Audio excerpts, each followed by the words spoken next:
নমস্কার প্রিয় বিয়ার, আপনারা দেখছেন খবর তরঙ্গ। ঝাড়খণ্ডে শ্রমিক আলাউদ্দিন শেখ খুন হয়েছিলেন, যার জেরে শুক্র শনিবার মুর্শিদাবাদের বেলডাঙ্গা অশান্ত হয়ে উঠেছিল। আর এই অশান্তির মাঝে সাংবাদিক নিগ্রহ হয়েছিলেন, রেল এবং সড়কপথ অবরোধ হয়ে ভাঙচুর হয়েছিল, বাস ভাঙচুর করা হয়েছে এবং দোকান ভাঙচুর করা হয়েছে বলে অভিযোগ। এতে করে সেই মুর্শিদাবাদের মানুষের প্রতি প্রশ্ন তুলে দিয়ে গেল আরেকবার। এর আগেও আমরা দেখেছি যে মুর্শিদাবাদে অশান্তি হওয়ার পর হরগোবিন্দ চন্দনের লাশ মিলেছিল এবং অনেক বাড়ির মানুষ পালাতে বাধ্য হয়েছিল। সে যাত্রায়ও মুর্শিদাবাদের মানুষকে নিয়ে প্রশ্ন তুলে দিয়েছে। এবারও মুর্শিদাবাদের বেলডাঙ্গা নিয়ে প্রশ্ন তুলে দিয়ে গেল যে বারবার মুর্শিদাবাদ থেকে কেন এভাবে অশান্তি সৃষ্টি হচ্ছে, কেন মানুষ ইন্ধন পেয়ে উস্কে যাচ্ছেন, কেন মানুষ অশান্তির পথ ধরছেন।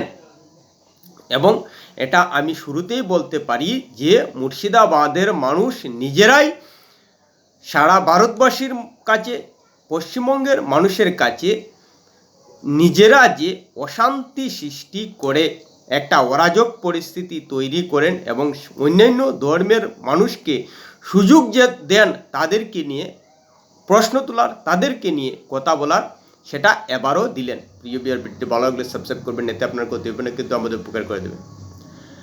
শ্রমিক আলাউদ্দিন ঝাড়খণ্ডে খুন হয়েছেন, বিষয়টা খুবই দুঃখজনক, নিন্দা জানানোর ভাষা নেই। জঘন্য কাজ করেছে ঝাড়খণ্ডের মানুষ, কিন্তু তাই বলে সেই একই পরিস্থিতির পুনরাবৃত্তি তো পশ্চিমবঙ্গের মানুষ করতে পারেন না। তাহলে ঝাড়খণ্ডের সঙ্গে ওড়িশার সঙ্গে পশ্চিমবঙ্গের কোথায় তফাৎ রইল? পশ্চিমবঙ্গ কোথায় নিজেদের সভ্য বলে দাবি করবেন?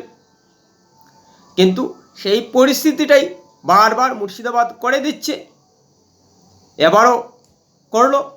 আপনি আলাউদ্দিন শেখের খুনের প্রতিবাদে শান্তিপূর্ণভাবে মিছিল করতে পারেন, প্রতিবাদ করতে পারেন, সেই অধিকার আপনার রয়েছে, কিন্তু কোনো অবস্থায় সরকারি সম্পত্তি ভাঙচুর করতে পারেন না, ব্যক্তিগত সম্পত্তি ভাঙচুর করতে পারেন না, এবং অবশ্যই সড়ক অবরোধ করে মানুষকে হেনস্থার মধ্যে ফেলতে পারেন না। তাহলে আপনি ঝাড়খণ্ডের থেকে পৃথক হলেন কোথায়? মুর্শিদাবাদের মানুষ ঝাড়খণ্ড থেকে পৃথক হলো কোথায়? সব থেকে বড় কথা, ঝাড়খণ্ডের মানুষ হিন্দুত্ববাদীদের হাতে আবার একটা অস্ত্র তুলে দিলেন, তাদেরকে নিয়ে, তাদের সম্প্রদায়কে নিয়ে প্রশ্ন তোলার। হ্যাঁ, ঠিকই শুনতে পেয়েছেন, আপনারা আবার হিন্দুত্ববাদীদের হাতে একটা অস্ত্র তুলে দিলেন যে আপনারা হিংসার আশ্রয় নেন, আপনারা অশান্তির আশ্রয় নেন, আপনারা শান্তি শৃঙ্খলা নষ্ট করেন, আপনারা ঘৃণা করেন, আপনারা হিংসা চড়ান। হিন্দুত্ববাদীরা বারবার একথা বলেন এবং হিন্দুত্ববাদীরা ঘৃণিত ভাষা এবং বিদ্বেষের ভাষা প্রয়োগ করেন আপনাদের বিরুদ্ধে। হ্যাঁ, বেলডাঙ্গায় যেসব মুসলমান এসব করেছেন তাদের কথাই বলছি। আপনারা হিন্দুত্ববাদীদের হাতে অস্ত্র তুলে দিচ্ছেন, কিন্তু হিন্দুত্ববাদীদের মুখের ভাষা নিয়ে কোনো পদক্ষেপ নিতে পারে না তৃণমূল কংগ্রেস বা সরকার, কারণ তারা ঘৃণার ভাষা প্রয়োগ করলো বাক স্বাধীনতার বলে। পদক্ষেপ নেওয়া যায় না তাদের বিরুদ্ধে, তারা হিংসার আশ্রয় নেয় না বলেই তাদের বিরুদ্ধে পুলিশ বা প্রশাসন পদক্ষেপ নিতে পারে না, কিন্তু আপনাদের বিরুদ্ধে পদক্ষেপ নিতে পারে, যার কারণেই একজনকে গ্রেপ্তার করা হয়েছে। বেলডাঙ্গায় অশান্তি, ভাঙচুর, সড়ক অবরোধ এবং মানুষকে উস্কে দেওয়ার কারণে। এক্ষেত্রে অভিষেক ব্যানার্জি বলছেন যে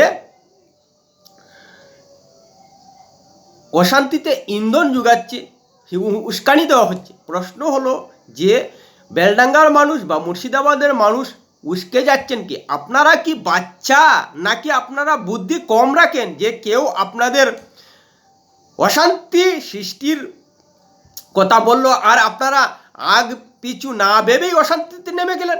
এর পরিণতি কি হতে পারে এটা আপনাদের জানা নয়? আপনারা ভারতীয় নাগরিক হিসেবে এবং ভারতবর্ষের মতো একটা গণতান্ত্রিক দেশে থেকে অশান্তি করলে যে আইনের দ্বারায় এসে আপনারা ফল ভোগ করবেন সেটা আপনারা জানেন না। জানা সত্ত্বেও আপনারা কেন অশান্তি করেন, কেন আইন হাতে তুলে নেন? এবং হিন্দুত্ববাদীদের অস্ত্র তুলে দিচ্ছেন। হিন্দুত্ববাদীদের যে বারবার ঘৃণা বিদ্বেষ চড়ানোর অভিযোগ করেন, তা নিয়ে তো প্রশাসন বা সরকার পদক্ষেপ নিতে পারে না, কারণ বাক স্বাধীনতার বলে তারা ছাড় পেয়ে যাচ্ছেন। কিন্তু আপনারা ছাড় পাচ্ছেন না। কেন পাচ্ছেন না? পাচ্ছেন না এই কারণেই যে আপনারা অহিংসার পথ নিচ্ছেন না, হিংসার পথ নিয়েছেন এবং হিংসা চড়াচ্ছেন, মানুষকে ভোগান্তিতে ফেলছেন, যার কারণে আপনাদের বিরুদ্ধে পদক্ষেপ নিতে পারে প্রশাসন অনিচ্ছা সত্ত্বেও। এবং অভিষেক ব্যানার্জি যেভাবে বলছেন, আপনারা কি কম বুদ্ধির মানুষ যে কেউ একজন অশান্তির কথা বললো আর আপনারা অশান্তি শুরু করে দিলেন আগ পিছু না ভেবে? কেন এসব হবে? যার কারণে হিন্দুত্ববাদীরা বারবার আপনাদের নিয়ে প্রশ্ন তুলে যে মুসলমান সম্প্রদায় ঘৃণা বিদ্বেষ হিংসা করে। আবার একটা অস্ত্র তুলে দিলেন হিন্দুত্ববাদীদের হাতে। আপনারা যদি এ ধরনের অশান্তি, আপনারা যদি এভাবে ধর্ম দেখে হরগোবিন্দ চন্দনের লাশ পেলে না দিতেন, তাহলে কি আপনাদের নিয়ে হিন্দুত্ববাদীরা এভাবে ঘৃণার ভাষণ দিতে পারত, বিদ্বেষের কথা বলতে পারত? তাহলে আপনারাই হিন্দুত্ববাদীদের হাতে ঘৃণার কথা তুলে দিচ্ছেন, হিংসার আশ্রয় নিয়ে ধর্মীয় দৃষ্টিকোণ থেকে হিংসা করে। এটা করছেন কেন?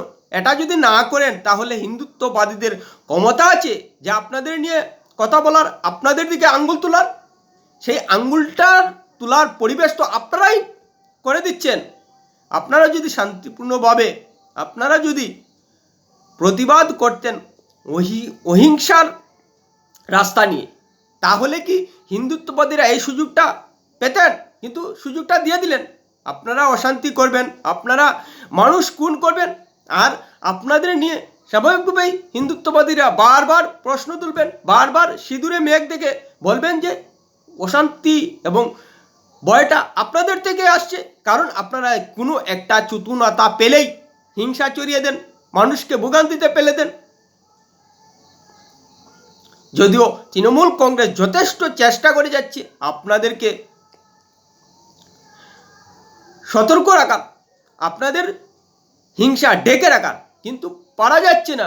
এখন সমাজ মাধ্যমের যুগ, দ্রুত ছড়িয়ে যাচ্ছে হিংসা। এতে আপনাদের হিংসার যে মানসিকতা সেটা পরিষ্কার হয়ে যাচ্ছে এবং এই দিকটা হিন্দুত্ববাদীরা লুপে নিচ্ছে। কিন্তু আপনারা কি পাল্টা হিন্দুত্ববাদীদের বলতে পারবেন যে হিন্দুত্ববাদীরা কথায় কথায় হিংসা ছড়াচ্ছে, কথায় কথায় মুসলমান সম্প্রদায় যেভাবে অশান্তি সৃষ্টি করে সেভাবে অশান্তি সৃষ্টি করছে? পারবেন না। যদি করত তৃণমূল কংগ্রেস ছেড়ে দিত, কিন্তু পারছে না। আপনারাই বলতেন যে হিন্দুত্ববাদীরা সারা পশ্চিমবঙ্গে অশান্তি সৃষ্টি করে রেখেছে, কিন্তু উল্টো হিন্দুত্ববাদীরা কথা দিয়ে আপনাদেরকে দোষারোপ করতে পারছে। আপনারা তুলে দিচ্ছেন হিন্দুত্ববাদীদের হাতে সেই অস্ত্রটা, ঘৃণা এবং বিদ্বেষের কথা।